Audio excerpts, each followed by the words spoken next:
She's still on. She should still be on there. Jen, are you on? I need my note. Yes, she's on.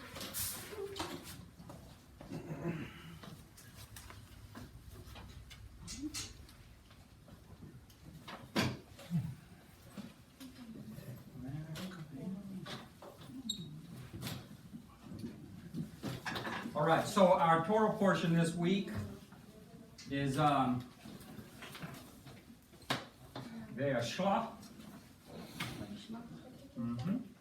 Vayeshlach. Right there. Both the Hebrew and the English. And this is 1.9, I believe, right? Yep. 1.9. 1.9 first. So, Genesis, and this is the 9th Torah portion.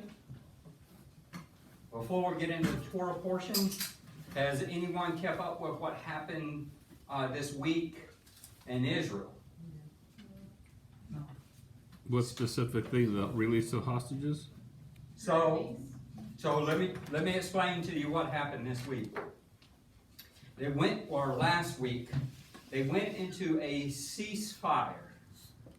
They halted all military actions in order to receive the hostages. Daniel sent something really cool out to me about last week's Torah portion and how the whole hostage thing. You want to talk about that, Daniel, just real brief? The little thing that you sent me about the 10 hostages. Oh, and Jacob says, release my wives unto My me. wives and the kids, Kids, yeah. Which all the gematria worked out and all of that is what it was. Okay. There was a lot of people that did not like that on the Jewish side, because the deal is that for every 10 Israeli hostages released, Israel would release 30. Yeah, 3-to-1 ratio, something like that. It was That's a horrible. 3-to-1 ratio. They would release 30. And so there was a big uproar about, hey, is this really feasible? Does this make sense? Will this embolden them? So there was a lot of controversy around this ceasefire. But what Israel said, the ceasefire was for 3 days to get humanitarian aid in and to protect and feed people. That was the whole point of it, and the release of hostages back and forth. That's what was negotiated. They extended that twice, so it was an entire week. So today was the 57th day of the war. 57th day. Okay? On Saturday, okay, the peace treaty halted. 30 minutes later, Israel released a barrage of attacks on Hamas.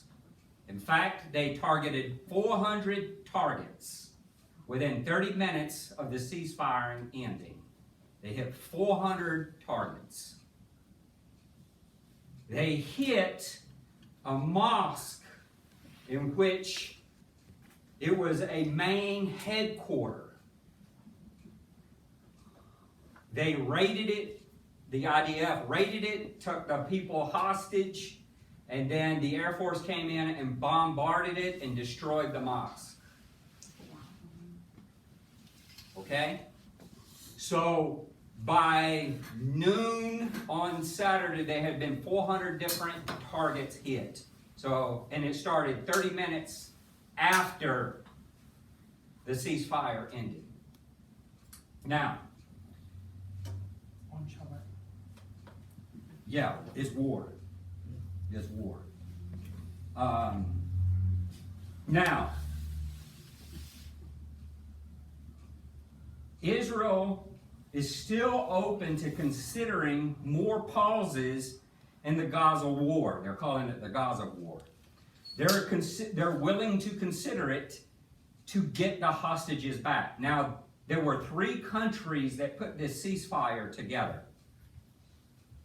The 3 countries were Qatar, Egypt, and the U.S. They were the ones that manufactured the peace, not the peace treaty, but the ceasefire. In all of this, okay, the Wall Street Journal reported something that was very interesting, that a senior officer on Friday, it says an Israeli official said this, and quote, "We can negotiate while we still fight."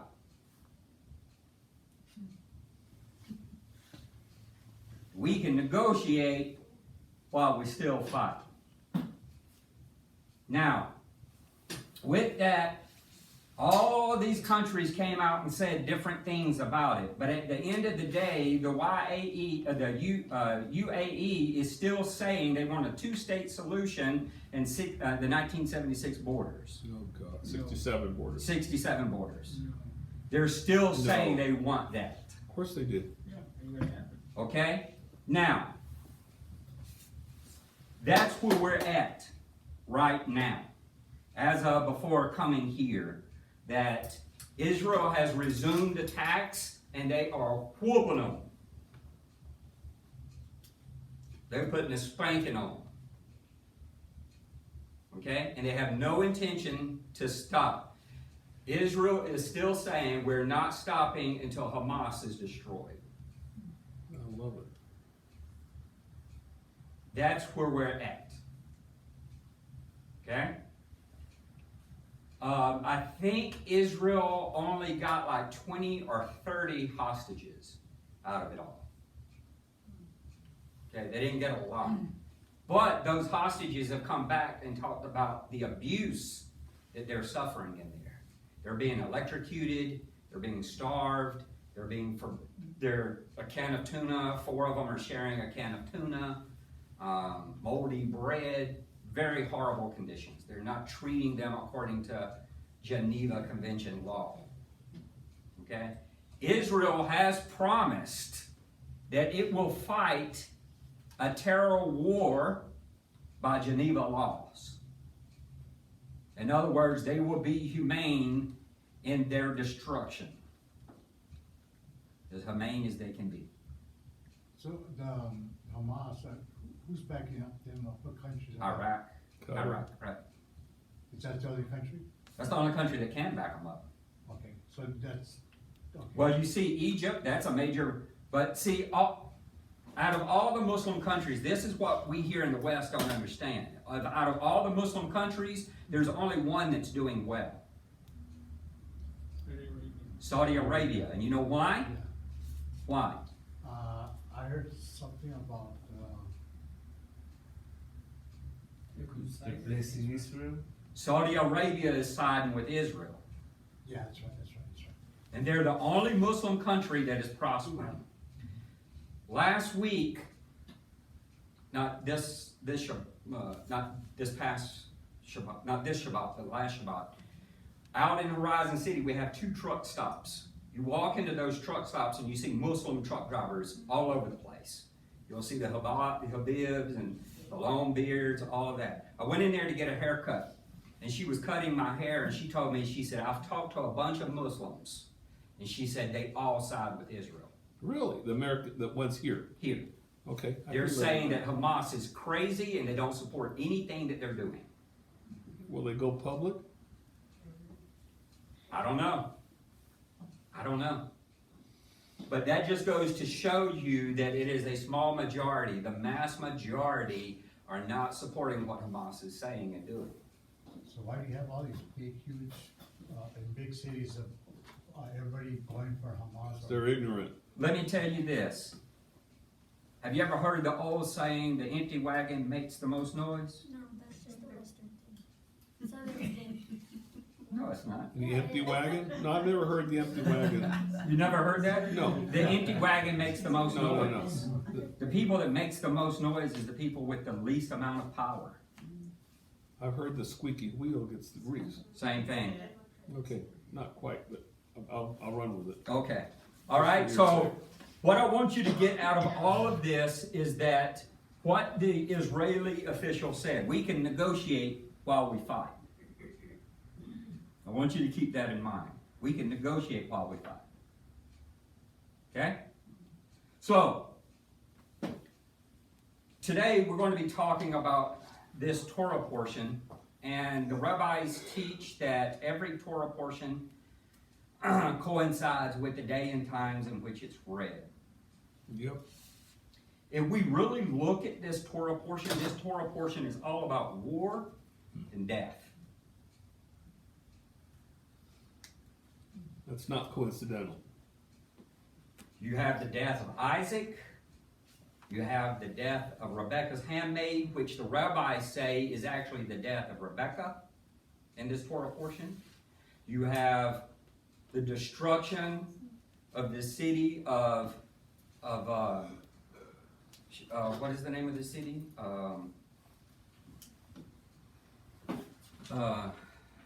Where Dinah is. Shechem? Shechem. You see the whole destruction of the city of Shechem. And then this Torah portion ends with the genealogy of Edom. Very interesting. Very, very interesting. But we're going to go to the beginning of the Torah portion, and we're going to talk about 3 parts of the beginning. Okay? I'm not here to discuss anything other than what's in the Torah, because I want to point something out to you about what the rabbis say about Israel. Last week, Israel is the 3rd father. Right? Yes. Abraham, Isaac, and Jacob. Right? In last week's Torah portion, it is booked in with him experiencing divine interaction. It's booked in. It's began with Jacob's ladder, where he sees the vision, calls the place Bethel, the house of God, and it ends with him entertaining angels. So it's booked in with encounters of the God kind. Spiritual encounters. Yes. Okay? So the rabbis say that out of the 3 fathers, the one that represents Israel is the namesake of Israel. Israel. Israel's covenant with God is different than Abraham's and Isaac's. In last week's Torah portion, he cuts a covenant with God. Okay? It ends with God telling him, go back to your land. And that's where we're at in this week's Torah portion. He's going back to the land. Okay? Israel the man, or Jacob, whichever one you want to call him, is a mystery.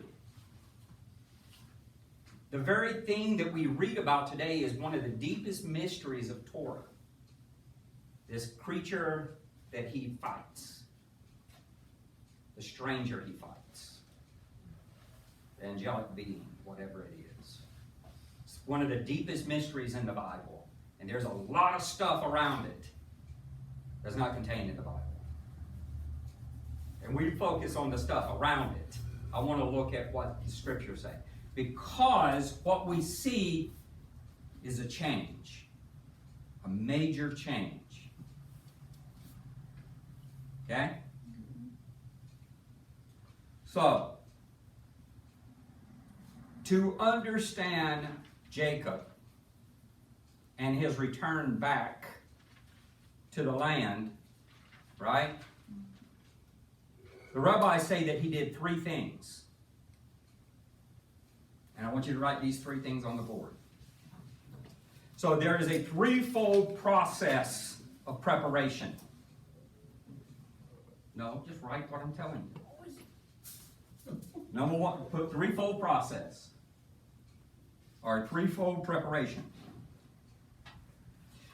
as she's writing that up there, what I want you to understand is that Jacob has known nothing but war and fighting his entire life.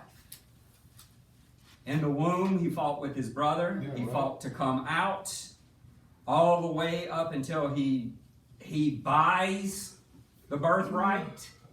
He steals the blessing, and he flees. And while in a foreign country, he does nothing but war with Laban. There is something interesting that I did see, is that when he meets Rachel at the well, he tells Rachel that he is her brother, or he is Laban's brother. Which is very interesting, because I think it gives us an insight to perhaps the way Sarah is Abraham's sister. I think it gives us an insight, because basically he is his nephew. But they're blood. I know, and that's what I'm saying. They don't correspond, cousin, aunt, uncle. It's brother, sister. It doesn't matter the structure. Right. They're blood, so they're brother, sister. So I think that's where the whole Sarah thing comes in at. So did he lie?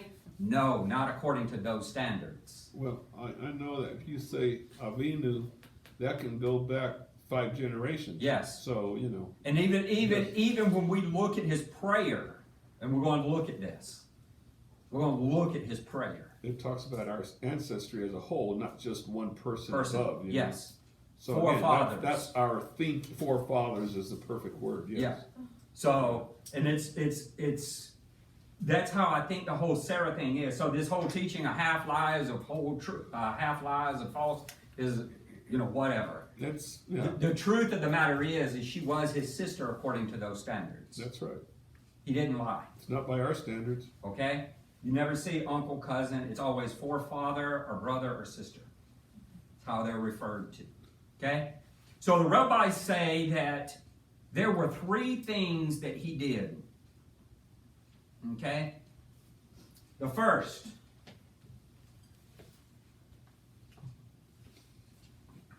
thing that he did was he offered prayer.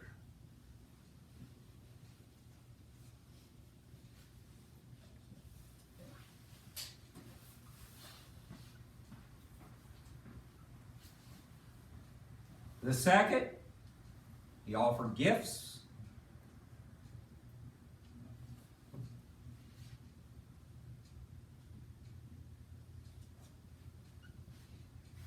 And the third, he prepared for war.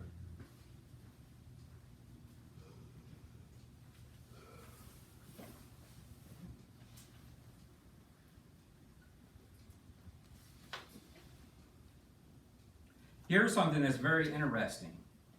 Daniel, you may find this interesting. Genesis 28:10 through 32:3 is one paragraph in Hebrew.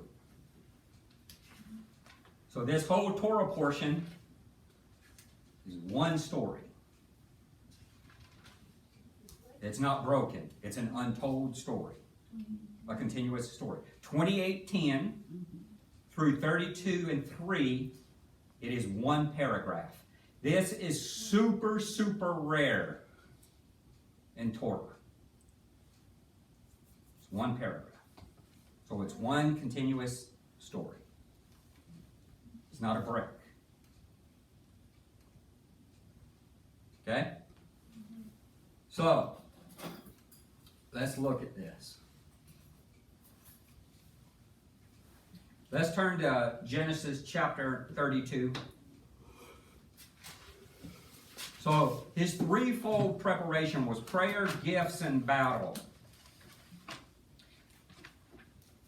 I heard something this week and I thought it was pretty interesting. And I want to offer it to all the gentlemen in here, is that we need spa treatments. Okay? Spa treatments. Fair enough, man. Yeah, spa treatments. Right? Spa, S-P-A. Okay, tell me. Come on, come on, come on. Really? Yes. Oh. Spa, S-P-A. Better job, Tony. S stands for study. Aw. Do it as an acrostic. P stands for pray. And A stands for action. Spala treatments. During the oppression of the Jews throughout history, if a Jew had to go negotiate with its oppressor, they would read this Torah portion before going. Interesting. So before going to war, this Torah portion was always read. Before going to negotiate with a foreign country, this Torah portion is always read. Hence the negotiations. And this is, And number- chapter, So this is our Torah portion this week. What chapter? We're in chapter 32. Chapter 30? And there is a story of a rabbi who went to the Roman governor, and he failed to read this, and his negotiations completely fell apart. It is said that during the time of great travail, this is the time that you read this Torah portion to prepare you for what lies ahead. Okay? So, let's look at chapter 32. Everybody there? It says, and Jacob sent messengers before him to Esau, his brother, unto the land of Seir and the field of Edom. I'm sticking to the text. The text says that he sent messengers, not angels. The rabbis say angels, the text says messengers. I personally don't believe it's angels, because he gives them a command. Look at what he says. He says, and he commanded them, saying, thus shall you say unto my lord Esau, thus saith thy servant Jacob, I have sojourned with Laban and stayed until now. I have oxen and asses and flocks, and men servants and maid servants, and I've sent to tell my lord that I might find favor in thy sight. Verse 6, for some it may be verse 7. And the messengers returned to Jacob, saying, we came to thy brother Esau, and moreover he cometh to meet thee, and 400 men with him. Now, the text doesn't say that the messengers gave the message. It just says that they saw Esau, and that he's armed with 400 men, and that he's coming to meet him. Now, we understand that Torah only gives us bits and pieces of the picture that it wants us to see. This is why every story is incomplete. It just gives us what it wants us to see. So he knows he needs to go through the land of Edom. That's the direct path to get back to his father. That's the direct path. However, he knows that when he left his brother was angry with him. they weren't in good stead. Okay? So, he sends messengers saying, hey, I'm coming through. But look at what he says. Thus thine servant Jacob. He's calling himself Esau's servant. Isn't that what the text says? Yes. He's calling himself Esau's servant. And he says, I have sojourned with Laban and stayed unto now. There is a whole bunch to unpack there. But Rabbi, I took all my time and I can't unpack it, and we're going to move forward. Don't you blame it on me. Throw him under the bus, huh? Throw him under the We'll get bus. some coffee going. I saw that. Okay? I do want to point out this, that in verse 5, there's something very interesting. Our English translation has it wrong. It says, I have oxen and asses. In the actual Hebrew, it's in the plural. I have ox, I have donkey. It's not pluralized. It's singular. But in the Hebrew, it gives the idea that he has these animals. It doesn't say donkeys. It's pluralized donkey. It doesn't say oxen. It pluralizes. It's singular and says ox. There is something about the way that it's written in Hebrew that it's actually pair bonding. So in other words, you have Yes. the right amount of male animals. No, don't get ahead. Don't get ahead of you. Don't get ahead of me. I'm not ahead of you. Yes, you Yes, are. you No, are. I'm not. Yes, you No, are. I'm not. I'm just filling in a blank. No, I don't want that. Well, you haven't got to it yet. Well, Yes. you need to sit there and get Shush. to it. He wants to fill in the blank. No, I'm No. not trying to fill in anything. Okay, so the Making messengers sure you return get saying, it. we come and Esau's coming for you. It's for your benefit. Okay? Then Jacob was greatly afraid and was distressed, and he divided the people that were with him, and the flocks, and the herds, and the camels into two camps. There is a major word play that's going on here with the word camps, which goes back to last week's Torah portion. The last verse of last week's Torah portion, he has an encounter with the angel of the Lord, and it says that he says this is the place of two camps. Okay? Now right here, he's now again talking about two camps.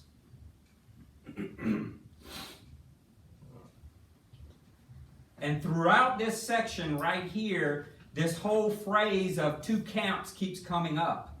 So there is a major word play between the last verse of last week's Torah portion and the beginning of this week's Torah portion with two camps.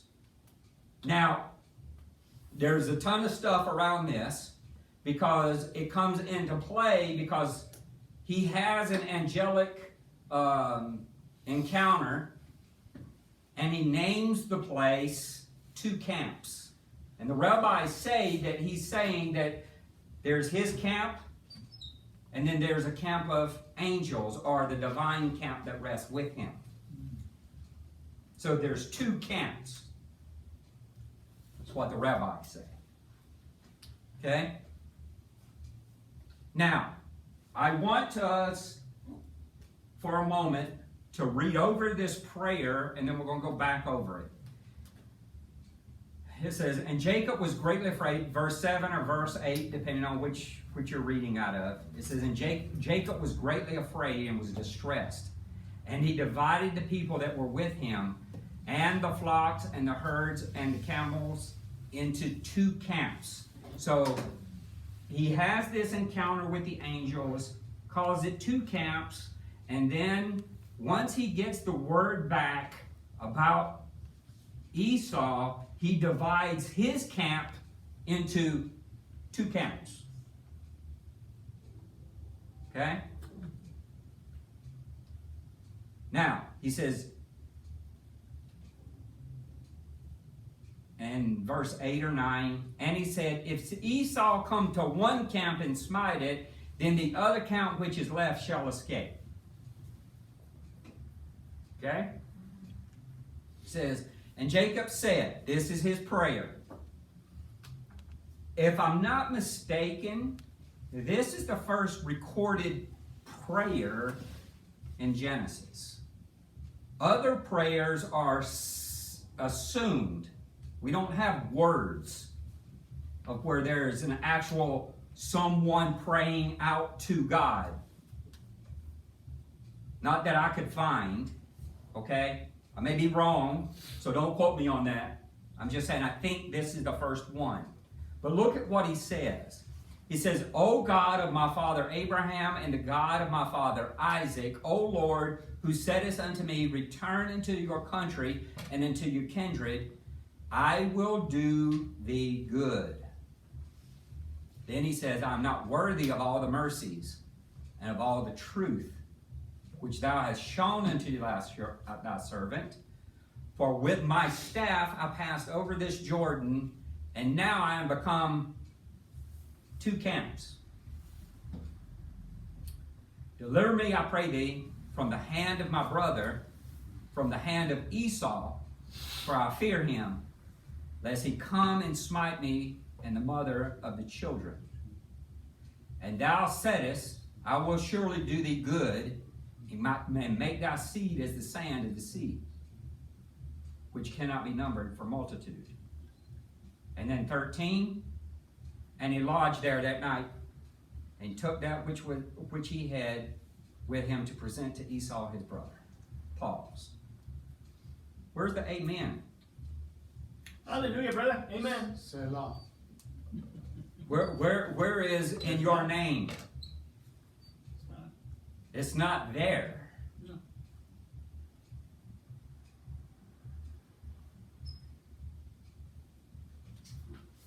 Let's examine this prayer. So that erase the spa and all the Hebrew and all of that stuff. Why, we're not gonna go to the spot? We got to be in the spa. We're going to go to the spa. See how many chicken out? Let's look at this prayer.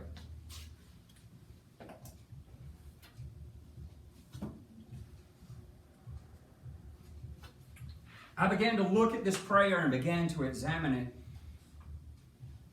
And there were some things that popped out to me. And I want to share those things with you. But before I do that, I want to read a couple of things to you. In the Siddur, it says, it talks about the role of prayer. And it says, prayer then is not a list of requests, period. It is an introspection process, a clarifying, refining process of discovering what one is, what one would be, and how to achieve the transformation.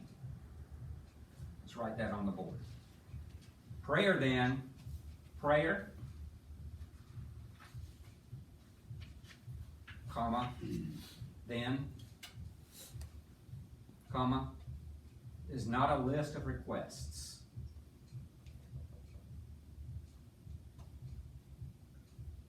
Period. It is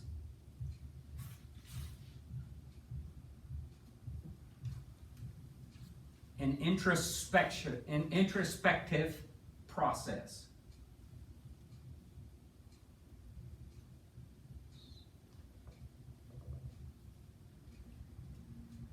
Comma, a clarifying, comma, refining,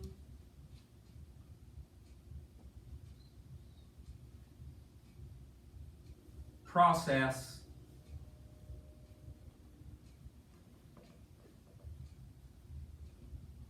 Gonna run out of ink. of discovering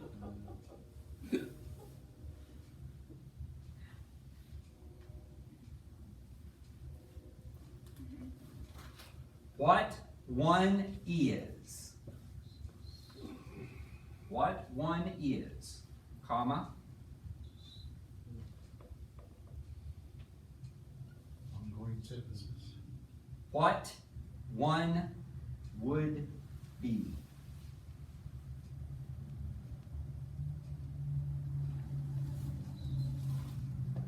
Comma, and how to achieve the transformation.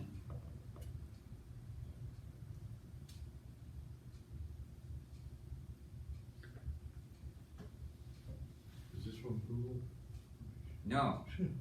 This is from the Art Scrolls Siddur. I believe you. Okay?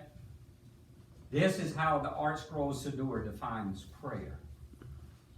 I would suggest listen to Akiva Tats on ordeals. Hold on. Now,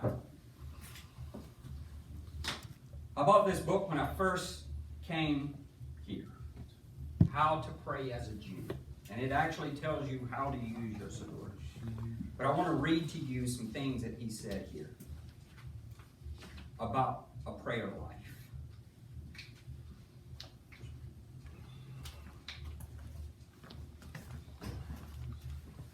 This is the author's confession about his own prayer life. And the author is Rabbi Chaim Halevi Daon. And he writes, "It is true that at times I pray only because it is my duty to obey the Jewish law that requires me to pray. Period. But there are also times that I pray because I sincerely want to pray. These are the times when I want to reach out and talk to my Father in heaven, to my Maker, the Holy One, blessed be He. These are the times when I want to cry out to the Supreme Being, to communicate with Him in a way that I can communicate with no one else. I cannot see Him, but He's real. He is there." Listen to what he says. "Such moments come to me only occasionally." He says, but they come. Sometimes it is when I'm in distress or when I feel lonely and isolated from the world. Sometimes it's when I feel anxious about the safety or health of loved ones, or when my people are being threatened. At such moments, my cry is likely to be accompanied by a shed tear, a pained heart, a feeling of despair. Sometimes it is a great sense of relief comes over me, and when truly joyous news exhilarates me and makes me ecstatic. Why was Jacob praying? Was he in distress? Mm-hmm. You better believe it. He thought his brother was going to kill him. Times of distress. So, why do we pray from a book? Because it instills discipline. So that the times that we want to pray, we are in the position to pray. If there is no discipline and lifestyle of prayer, then when you need to cry out, you have no condition to cry out. No condition to receive your petition. Okay? I like that, Rabbi. What did he say? What did he say? He said, no condition to receive your petition. That's good. I like that. That is very good. What did you And read before could that? you The last just read back to us? Which part? I just read a whole bunch of stuff. What did you say? Well, you say something right before. I said that if you don't discipline yourself and make yourself a life of prayer, then when you need to pray, you have no condition to pray. It's like fighting. People train to fight so they don't have to fight. Real true fighters don't want to fight. The people that want to fight are not true fighters. People that can hurt don't want to hurt. Listen to this. Now, I'm skipping ahead into this introduction of the book. Let me share this with you. I want you to write this on the board in a minute. It says,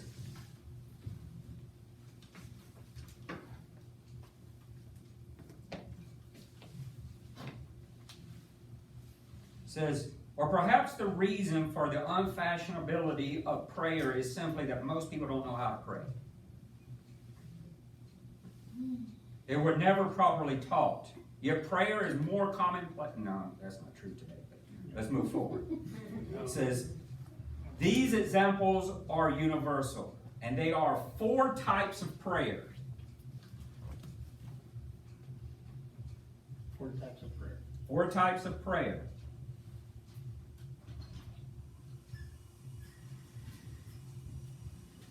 The first type is the type that everybody thinks about when you say prayer, petition.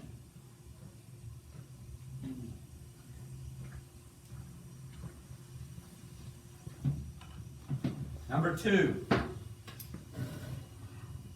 He says, the other 3 types of prayer consist of thanksgiving,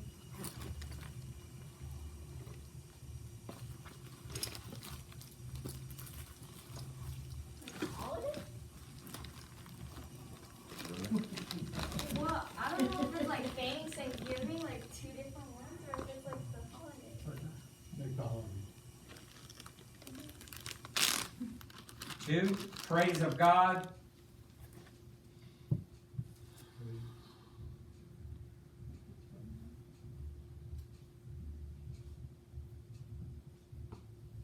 and 3, prayers that are self-searching and confessional. So just put confessional.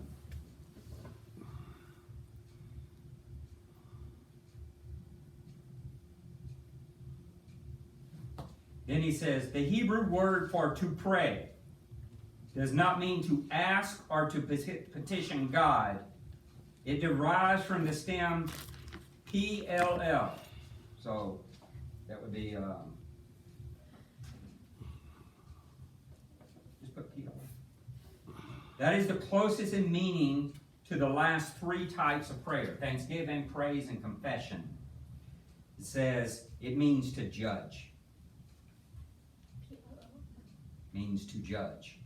So prayer is self-judgment.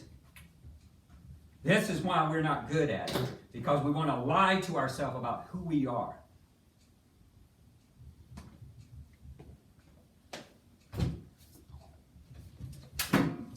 The whole point of prayer is to prepare yourself before a king. It's the point of prayer. Not to declare who you are, but to learn the process of introspection, clarifying and refining and discovering what one is, would be, and how to achieve transformation.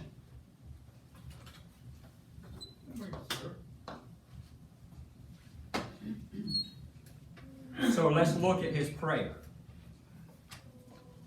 Who's prayer? The prayer, Jacob's prayer. Oh, I thought 32:9 or 10. It says, and Jacob said, O God of my father Abraham and the God of my father Isaac, O Lord, who said unto me, return unto thy country and to thy kindred, I will do to thee good.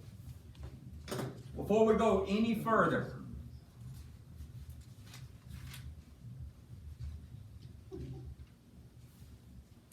prayer brings out who you are. Exactly. Discipline. And who you're designed to be. What you're not. The whole thing. Because it's always let the person be God-fearing publicly and privately. They acknowledge the truth, right? Speak the truth within his heart and arise early and proclaim. In the next paragraph.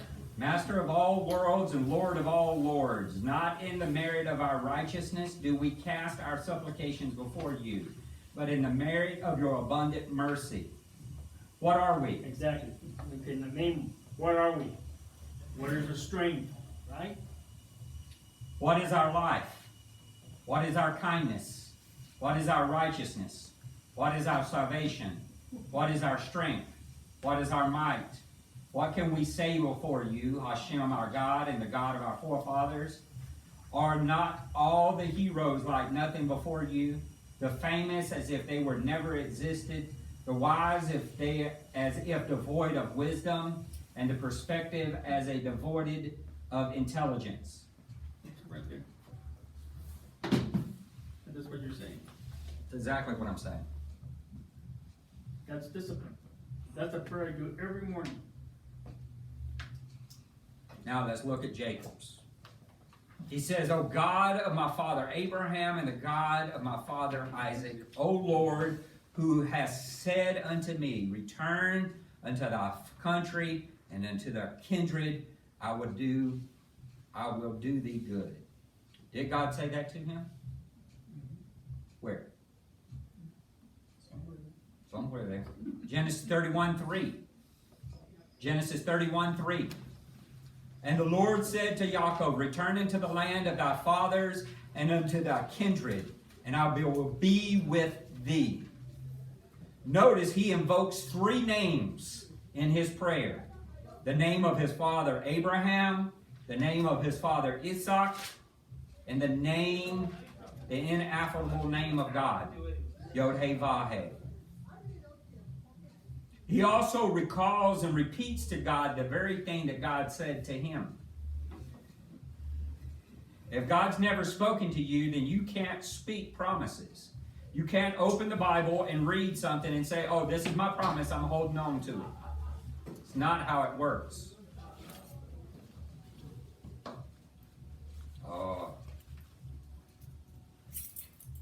Verse 32, chapter 32, 10 or 11. Look at this self-examination.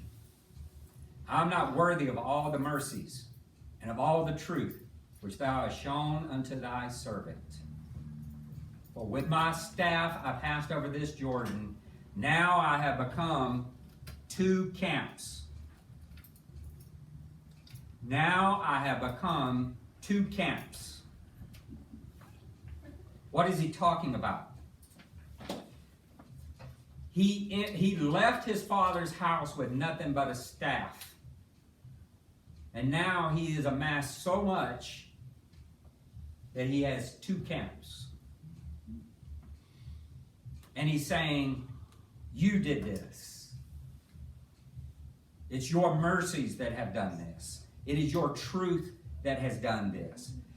You got to understand who Yaakov was. Yaakov was a master shepherd. He wasn't just a shepherd. He was a master shepherd.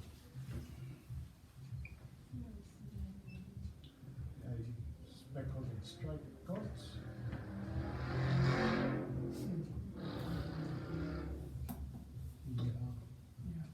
To flourish your flock. Care to share? What? Care to share? Yeah, I'm leaving. That's all I was saying. Okay. It says, I am not worthy of all the mercies and all the truth which thou hast shown unto thy servant. For with my staff I passed over this Jordan, and now I become two camps. In Genesis 32:2, and Jacob said when he saw them, this is God's camp. And he called the name of place Mahanaim, meaning two camps. Note the thanksgiving. He acknowledges God's mercy and truth. He acknowledges his humble calling of himself as a servant. And as a master shepherd, he acknowledges God as the bestower of his worldly wealth. In all of this, he never acknowledges the power of his own hand.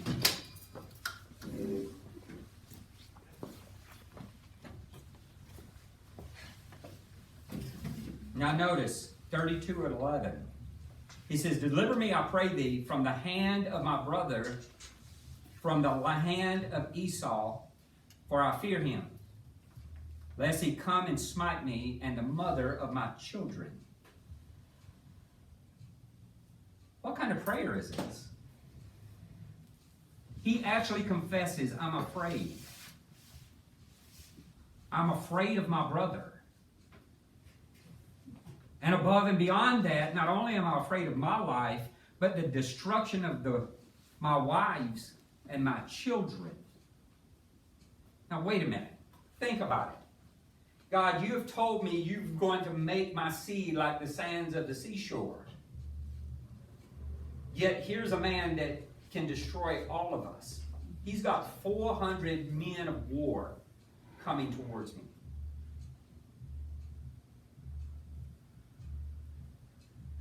He can wipe me out. Notice, Jacob has no men of war. Unlike his father Abraham, who had 300 men of war. He has no men of war. He has manservants. He has female servants. He has a bunch of sheep, cows, goats. He's got all of that. Wives, kids. He has no army. None. How would you feel? You know your brother hates you. He's got 400 hard battle-proven men coming towards you. And all you got is some sheep and goats.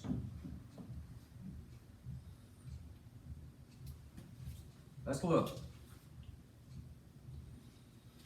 And thou saidest, 12 and 13, and thou saidest, I will surely do thee good, and make thy seed as the sand of the sea, which cannot be numbered for multitude. He is reminding God of what he said. Because God said it to him. He knew what God had said to him. He had had visions. He had had encounters with the divine. So he knew that he knew that he knew. But that's all he had was a promise. Okay? Now, if we look at our verse, right? He stops right there. He was greatly distressed. Right? Yes. He asked God to deliver him. He acknowledges who God is. He uses the personal name of God. He uses Abraham and Isaac's names. He repeats the promise to which God has given him about his seed. And then what does he do? What does he do? No. He sets up an offering or a gift for his brother.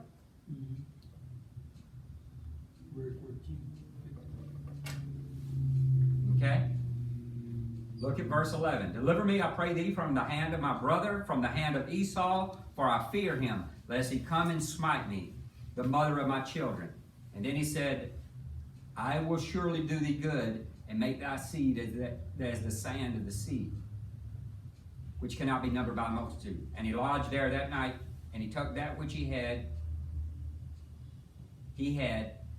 with him to present for Esau to his brother. Now, Beth, he's offered prayer. Now he's preparing gifts. Let's look at his gifts. Not yet. You got this? Take it off. Yes.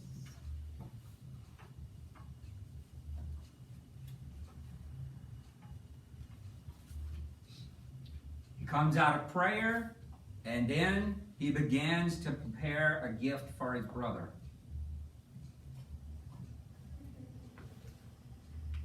Okay? Let's look at this gift that he prepares for his brother. Verse 13, and he lodged there that night, and he took that which he had with him, a present for Esau his brother, 200 she-goats,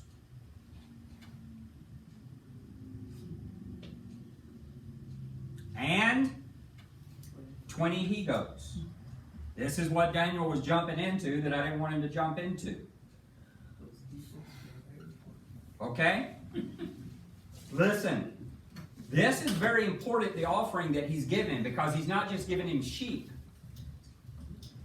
He's also giving him male goats. Why?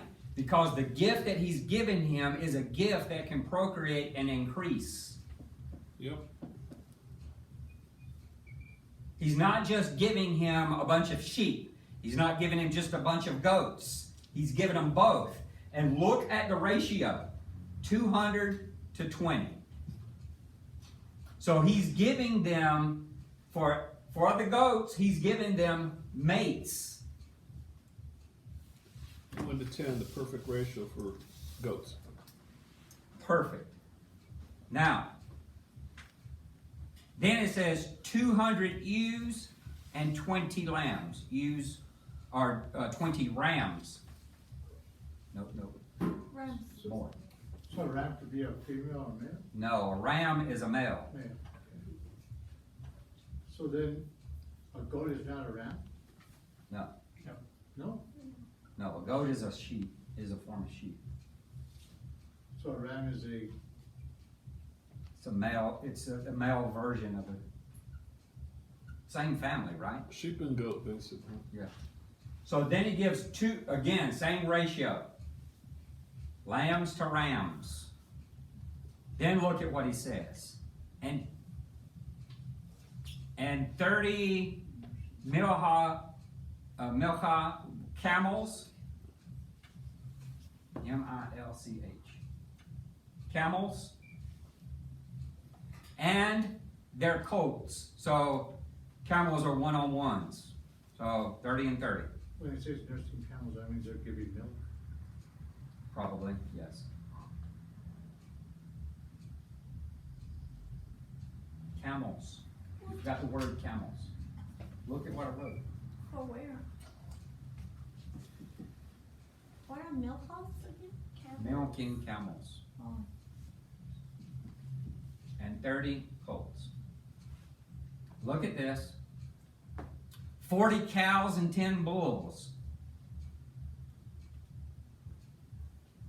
1 to 4.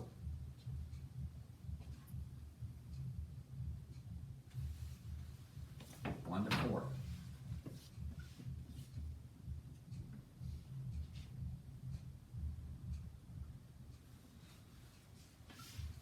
And then it says 20 she asses and 10 fowls.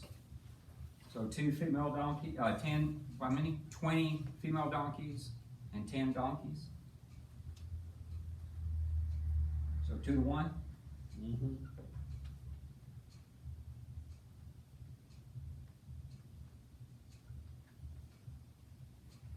YS. It breaks the English language. Good. Okay? Now, I had Bethany write them like this for a reason. Because he delivers these to his servants. And he says, every drove by itself, he said unto his servants, pass over before me and put space betwixt drove and drove. So just like there's spaces here, this is how he sent them over. This is how he sent the gift. 200 she goats. So imagine, you're riding to meet your brother, and here comes 200 she goats and 20 goats. Boom. Does that slow you up? A little bit. Then you got all this space, and all of a sudden you run into 20 lambs, and 200 lambs and 20 rams. Does that slow you up? Yep. That'll make you start thinking. Okay? And but get this. Not only does he send this, listen to what he tells them to say. And he delivered them into the hands of his servants, every drove by itself, and he said to his servants, pass before me and put a space betwixt one drove to another. So that's 1, 2, 3, 4, 5. Right? Each time he's gathering, it's slowing him up more and more and more. And look at what's the last thing that he catches. 20 donkeys. The slowest. The most stubborn. You know what I'm thinking of. What are And you 10 thinking? male donkeys. What are you thinking? Say it. Come on, Bess. Spit it out. Come on, Spit Bess. it You know out. something, you know something we don't know. Share, Come Bess. on, talk to us. At my husband's mom's funeral, he I compared her to a donkey. a donkey. You did. Yeah, I did. Mom is stubborn? That wasn't even what I was talking about. What were you talking about? No, she said she's as stubborn as a donkey, but he said something about like how she carried like 3 different things. I talked about how the donkey is representative in the scriptures. They carried prophets, they carried kings, and the Mashiach. Got it. And here you are. But I talked about her carrying her husband, her king. I talked about her carrying the prophets, which are her children, and the Mashiach, which are her grandchildren, the generation to come. So, no, it wasn't about the stubbornness, it was about the lineage of, Well, I mean, you know. yeah. Anyway, so we get back to this, Sure. okay? And thou shalt say, and listen to what he says. And then thou shalt say to thy servant, wait a minute, where am I? When Esau thy brother meeteth thee, and say unto thee, Who art thou? And where goest thou? And whose are these before thee? Thou shalt say, They are thy servants Jacob's. It is a present sent to my lord Esau, and behold, he also is behind us. So, not only did he get this, but the servant delivered a message, and each servant delivered the same message, saying that I am your servant. That's what he's telling Esau. So what is he doing? He's telling Esau, even though I got the blessing, even though I've got the birthright, I'm your servant. The rabbis actually say that by him saying that he lived in the house of Laban, he says that he sojourns there, meaning I don't have that which is my own. I am as a stranger in a strange land. Like Abraham. I don't have anything. And then he sends him this. Okay? Now look at this. It says, And he commanded also the second and the third and the follows in the drove, saying, On this manner shall you speak to Esau when you find him. And he said, Moreover, behold, thy servant is behind us. For he said, I will appease him with the present that goeth before me. And afterwards I will see his face. Peradventure he will accept me. So he presented, so the present passed over before him, and he himself lodged that night in the company. Now, you got to understand what just happened before all of this. He just had finished fighting Laban.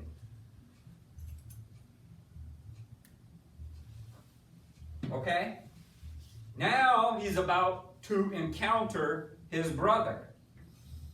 And the way the text seems to read, it seems that this is his wealth. He's giving all of his wealth to his brother.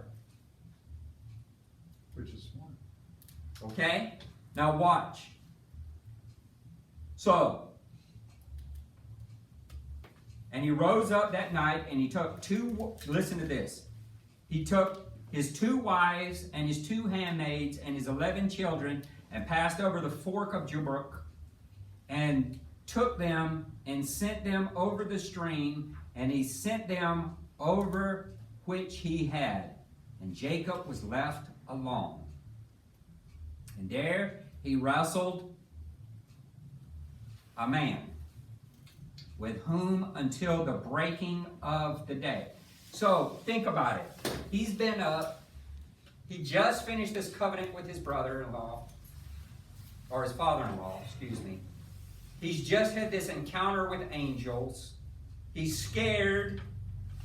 He's fearful for his life. He divides up his wealth. He divides his camp. And now he meets this angel. It's nighttime. He's had a full day. And now he meets this angel, or man, or whatever. And what does he do? He fights with him all night long. Dude, this is BJJ kind of fighting. He's down in the dirt fighting this person, this angel, whatever it is, this stranger. The Hebrew actually says that they're in the dust. This is not like he's wrestling the angel and the angel is just throwing him around. No, they're down in the dirt fighting all night long. 12 hours. Wrestling. Dude, you just worked all day and now you're going to have to fight all night too? Yes. Yes. Now look, and Jacob was left alone, and there wrestled a man with him until the breaking of day. And when the angel prevailed not against him, and when he saw that he prevailed not against him, he touched the hollow of his thigh, and the hollow of Jacob's thigh was strained as he wrestled him. So finally the man injures Jacob. And then what does Jacob say? This man, whatever this is, an angel, whatever it is, and he said, let me go, for the day breaketh. And he said, I will not let you go, except thou bless me. Remember, we can negotiate while we are fighting. He's still fighting this angel. We can negotiate while we're fighting. And he said to him, what is your name? And he said, Jacob. And he said, your name, thy name shall no more Jacob, but Israel. For thou hast striven with God and with men, and have prevailed.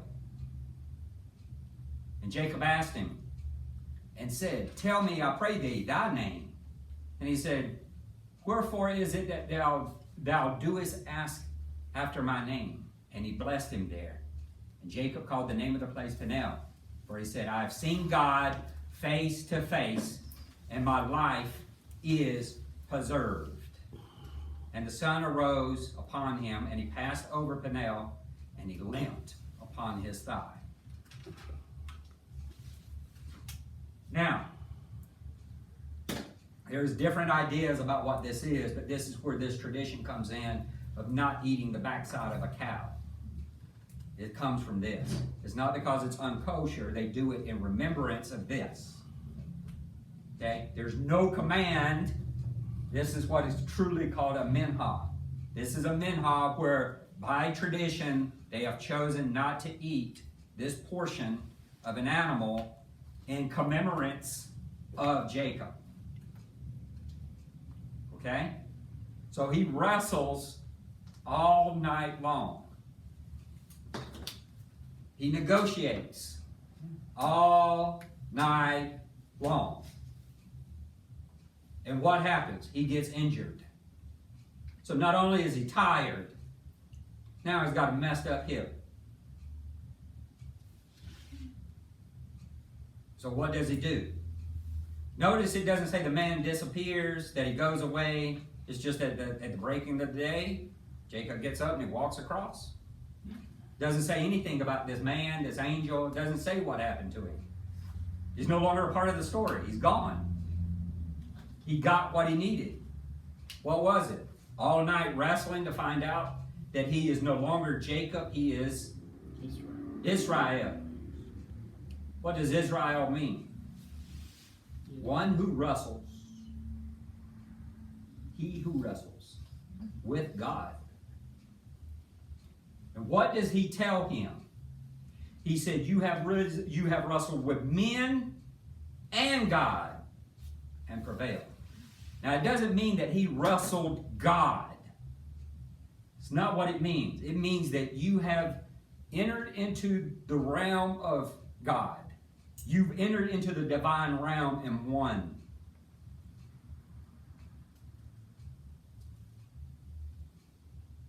So you've beaten both spiritually and physically. Both the divine realms and the realm of man. You've won. And what is the mark of that? Your name is Israel. From this point forward, there is now wordplay in Torah with these two names. That when the nation or the man is weak, he's called Jacob. But when he's strong, he's called Israel.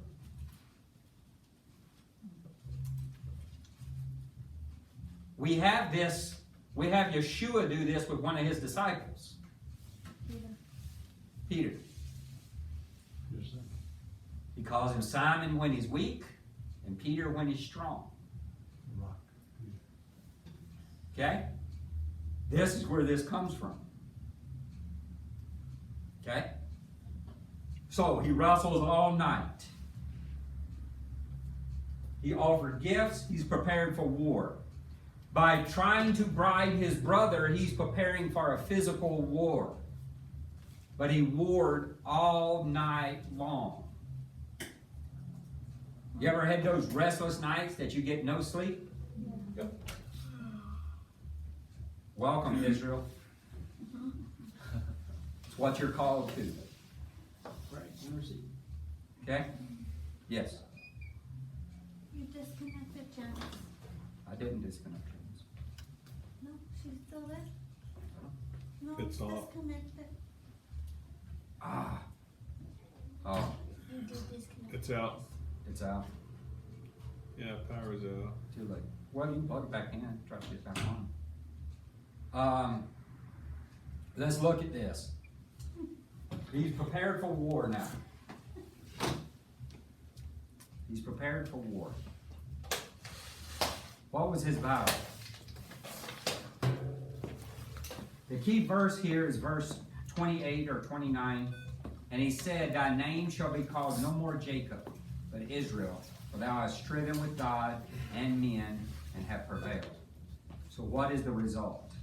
Reconciliation with his brother. What is the result? Reconciliation with his brother. Genesis 33:4. Wait a minute, before we do that.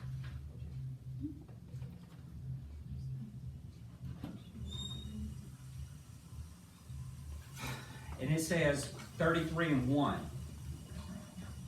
And Jacob lifted up his eyes and looked, behold, Esau was coming, and with him 400 men. And he divided the children unto Leah and to Rachel and unto the two handmaids. Here's the two camps, guys. Here's the two camps.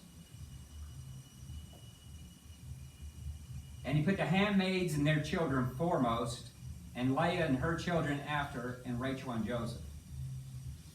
For years I misunderstood this. Till this year.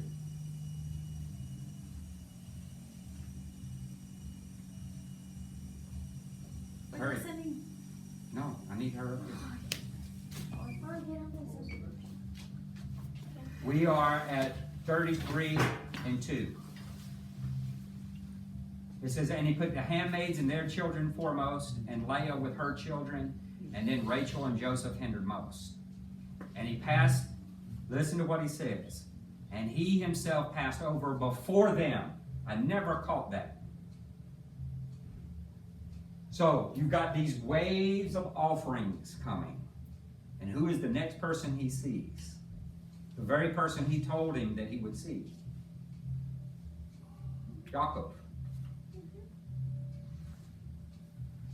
A man who was wrestled all night and who was injured. And when Esau sees him, what does he do? And he passed over before them and bowed himself to the ground 7 times until he came near to his brother. And Esau ran to meet him and embraced him and fell on his neck and kissed him, and they wept. Verse 5, and he lifted up his eyes and saw the women and children and said, who are these with thee? And he said, the children whom God hath graciously given thy servant. Again, he's still calling himself servant. Now notice, put Esau. You've got Esau, Jacob, or Jacob. Now, I want you to see something here. It says, then the handmaids came near, they and their children, and they bowed themselves. Who are the handmaids? The wives. So, look, I want you to see it. Turn to Genesis 35:25. So who was the first handmaid to come? Bilhah. And her 2 children. Who are her 2 children? Dan and Naphtali.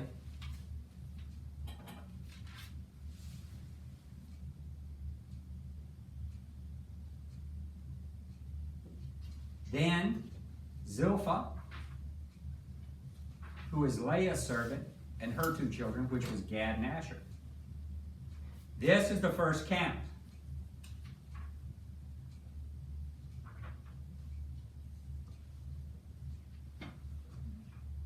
How many is in that count? Counting Yaakov.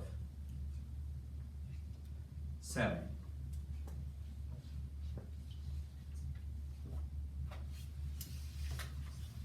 Okay? Look at the text. And it says, and Leah and her children came near and bowed down. Now, who are Leah's children? Look at 35 and 23 again. The sons of Leah. Reuben, Judah. And name them in order. No, I can't do that. Reuben, Simeon, Levi, Yehuda, Issachar, and Zebulun.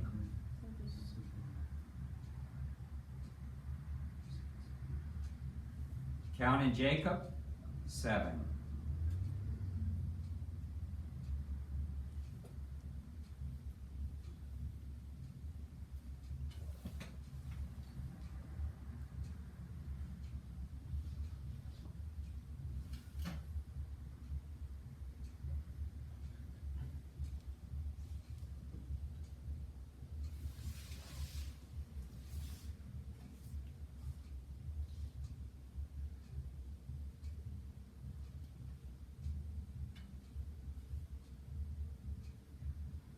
Okay?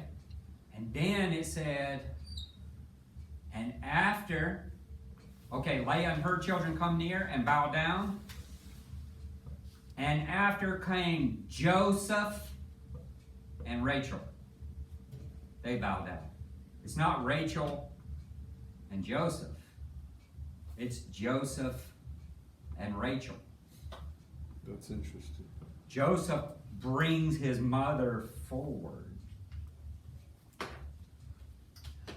He stands before his mother in front of Esau. The rabbis say that he knew that he had an eye for women, and that she was so beautiful that Joseph stood there to protect her. His mother? Yeah, that's what the rabbis say. The text just tells us that Joseph preceded Rachel. So you have all of this bowing to Esau.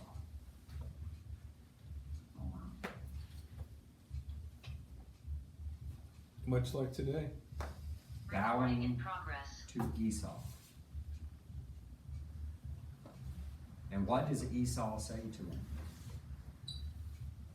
Look at it. Which one? Verse 8. And he said, what meanest thou by this company which I meet? And he said to him, oh, wait a minute, back up. Verse 6, then the handmaids came near and their children, and they bowed themselves. Leah and her children came near, bowed themselves. Then comes Joseph and Rachel, they bow themselves. And he said, what meanest thou with all this company which I meet? And he said, to find favor in the sight of my Lord. He has the birthright, he has the blessing, and yet he is still calling his brother Lord. And he himself bows to him.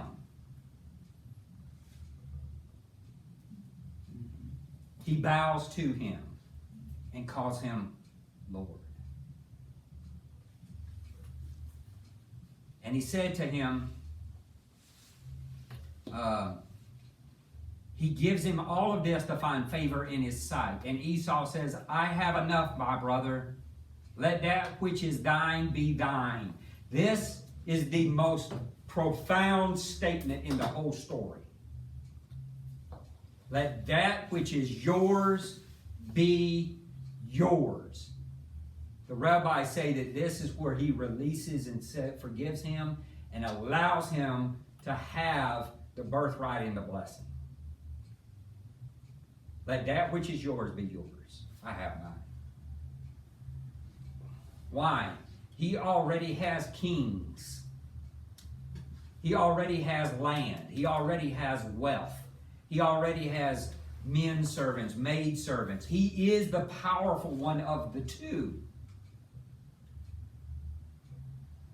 He is in power. Go back to what God told Rachel. What did he tell her? The weaker will serve the stronger. Who's the strongest one here? Esau.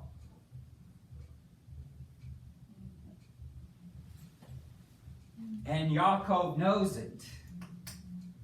And he has no problem with it.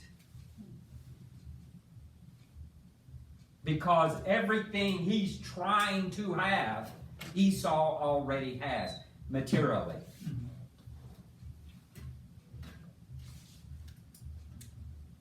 He's holding on to God's blessing about his seed inheriting the land. Esau's already got his land. He's already got his seed.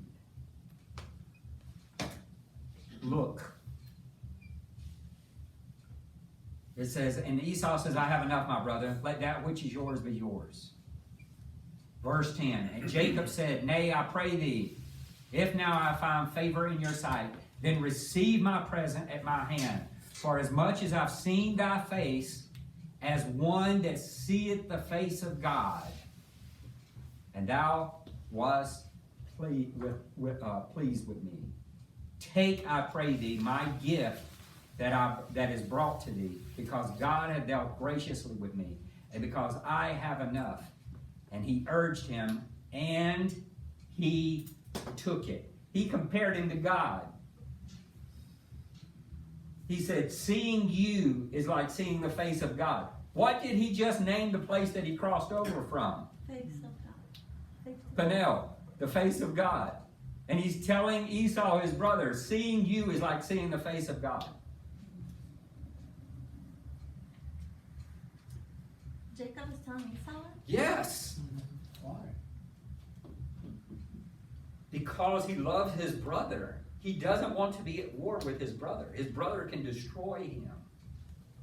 But he is a humble man who understands his role. Why? Because he's been at war his entire life.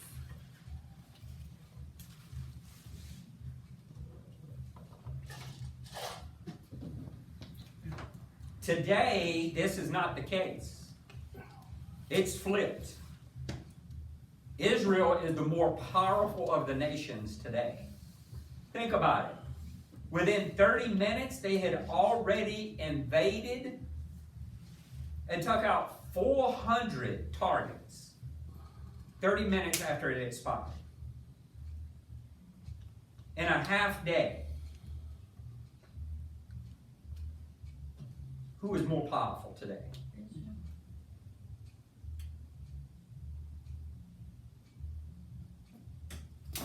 But why was it that he did this? He prepared. What Jacob did was he prepared for the worst possible situation. This is how we are to live. We are to offer prayers. We're to offer to gifts. And we are prepared for the worst and hope for the best. It's not going to end well. Because in the end, he knows that God has promised him not only the land, but that his seed will be numerous. But he only has 11 sons. He doesn't even have the 12th son yet. Who's the 12th son? Benji. Oh, Benjamin. Okay? So, by their standards, he doesn't even have a nation yet.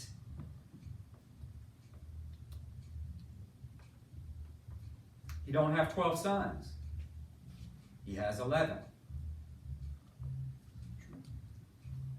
He knows this. He understands this. The number 12, he understands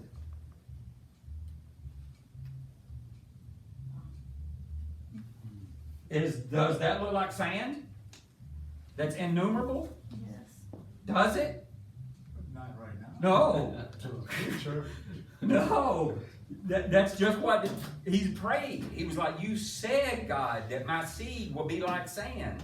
I got 11 kids. I can count that. But they need to have children.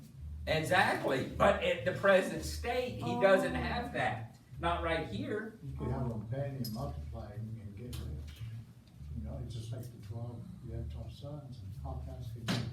So where is the two camps? One camp, two camps. One camp, two camps.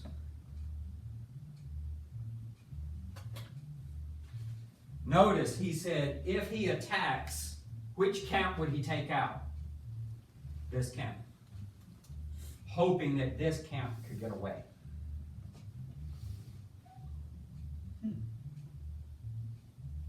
Isn't that amazing?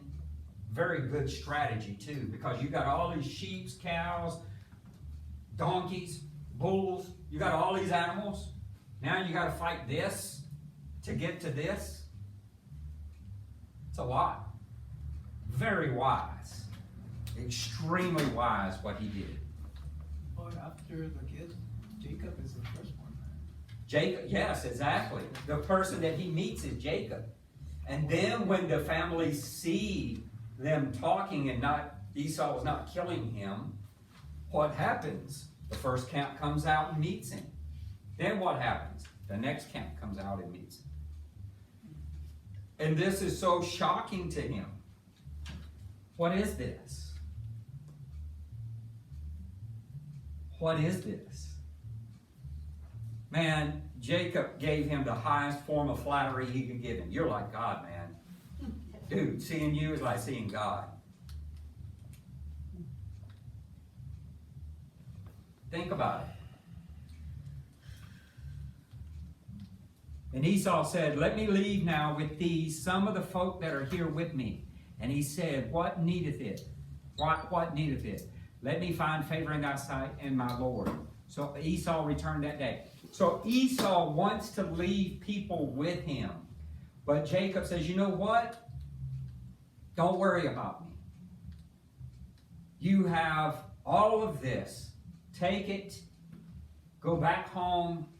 I've got my own sheep. I've got my own cows.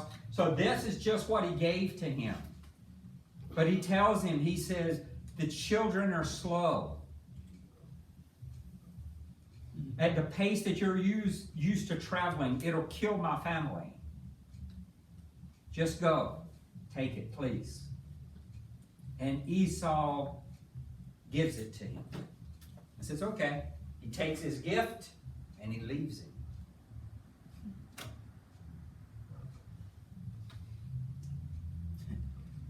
Why?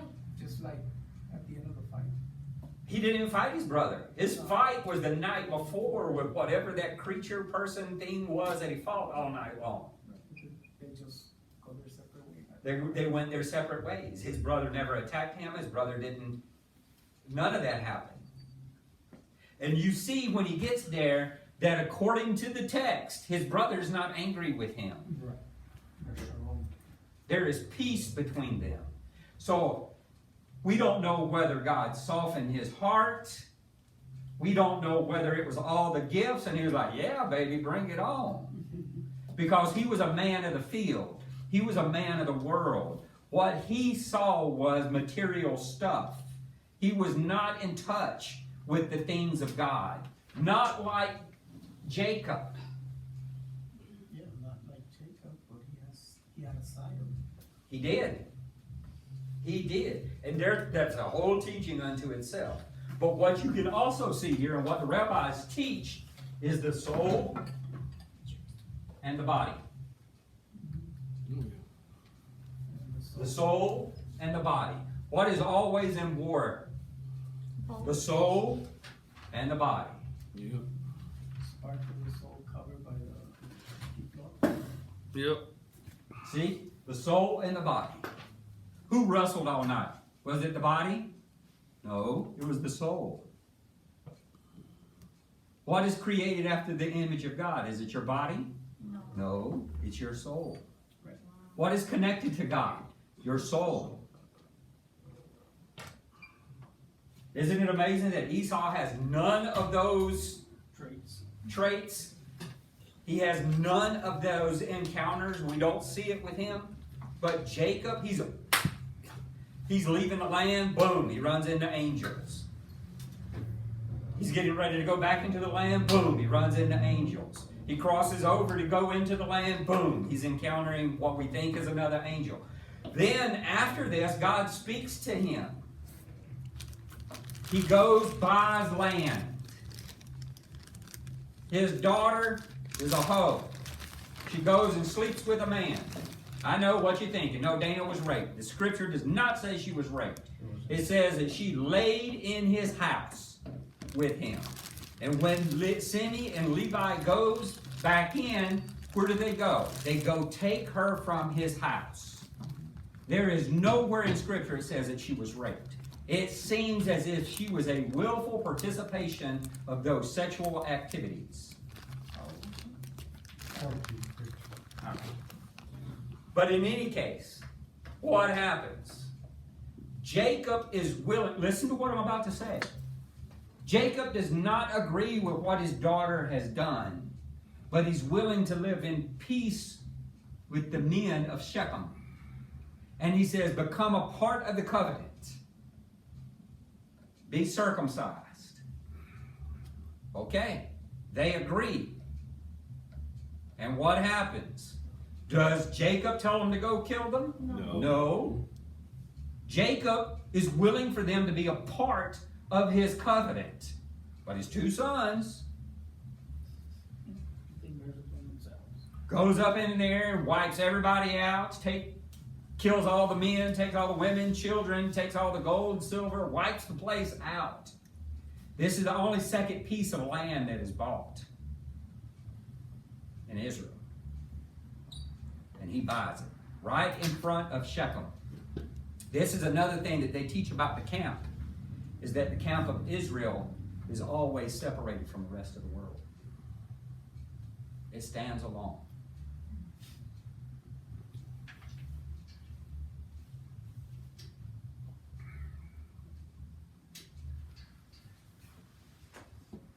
By itself. If the nations, listen to what I'm about to say, if the nations have angels assigned to them, Israel does not. Israel has God himself Yeah, right. assigned to them. Wow. I was always taught Michael was no. Because when Jacob waits, when he has the dream, it says that God is standing beside him. So if he's asleep on the ground, where is God? Right there. Right there over him. He that never slumbers nor sleeps. Standing over him. It's not an angel. It is an angel who speaks to him. But when he looks up, it says it is the Lord who stands above him. Listen to what I'm saying. Israel will never. She may be down for a period of time, or he may be down for a period of time. She may be downtrodden. She may lose numbers. She may be wounded. She may be hurt. But she will never be killed. Never. She will never be wiped out. You can dwindle her numbers, but you can't kill her. Because God stands over her. True. Just like Jacob was hobbled, Israel can be hobbled, but it cannot be destroyed. So, threefold: prayer, gifts, prepare for the worst, and then live the results. This is the fate of Israel. This is the fate of us all. And it all is established in prayer. How do you see yourself? I remember, and Rabbi brought it up a couple of weeks ago, the first Sukkot I spent with them. We're out in the Sukkot, it's cold, out in the Sukkah, it's cold out there. We're out there. And the dogs are barking, and Rabbi's talking, And the more Rabbi talks, the louder the dog gets. It gets louder and louder and louder. Finally, the dog is barking so loud we can't hear Rabbi. Can you imagine that? You know how boisterous his voice is? And this dog's barking and you can't even hear Rabbi talking. And Rabbi says, let's pray. God, Father, let there be shalom. And then it just goes quiet. I'm like, no, that's not how I pray. It's not how to pray. It's not what I've been taught. But it worked. Totally revolutionized my prayer life. No more barking, huh? No more dog barking. All because he said, let there be shalom, let there be peace. And that was his prayer. Prayer, this disciplines you to pray. But prayer of desperation can be just, God help. Father help. That's Please. about the size of it. Yeah. Those are legitimate prayers. But what qualifies those prayers is the fact that you discipline yourself in prayer.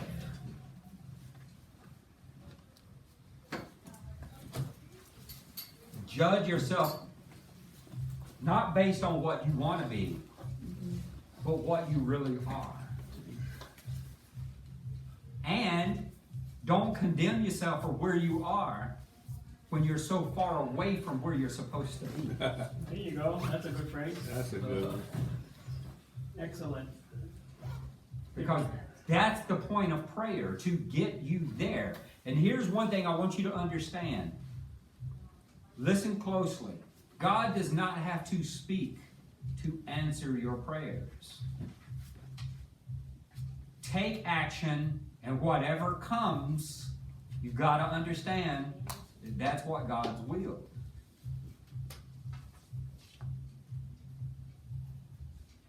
But you've got to take action. The action to the best of your ability. He had no army. He had goats, lambs, cows, camels. Camels are mean animals, man. Camels are mean. They will bite you. If you're standing there, that's how they figure out your temperament. They'll bite you to see what you do and how you respond. They're mean animals. Cows, donkeys, oh my gosh. Look at that, all of that. Look at all of that. It's a lot of feed, man. It's a lot of feed. It is. How wealthy was this man that he could just give this away and still have his own? Did he give them? We don't know how much he gave away in totality of his wealth, but we know that he gave a lot. And you know what? When Esau said, no, keep it, he didn't think, thank God, I get to keep it. You know, no, keep it, don't worry about it. No, if I found favor, take it. By the fact that his brother took it, shows he had favor with his brother. Guys, I hope this blessed you. Amen. That's good. You gonna do half the lot? Sure. All right. Betty? Question? Yes. So, when you say prepare for war, name change after fighting with man, the result is reconciliation with his brother Yeah. after the fight. After the fight. After the fight, okay. Now, all right. So there's something I ran into a couple of probably last week, where somebody was, well, the Maccabees, they wrote, I believe, somewhere, that it's not the number of men in the army, in an army, that wins the battle, but how much energies a person brings down from heaven.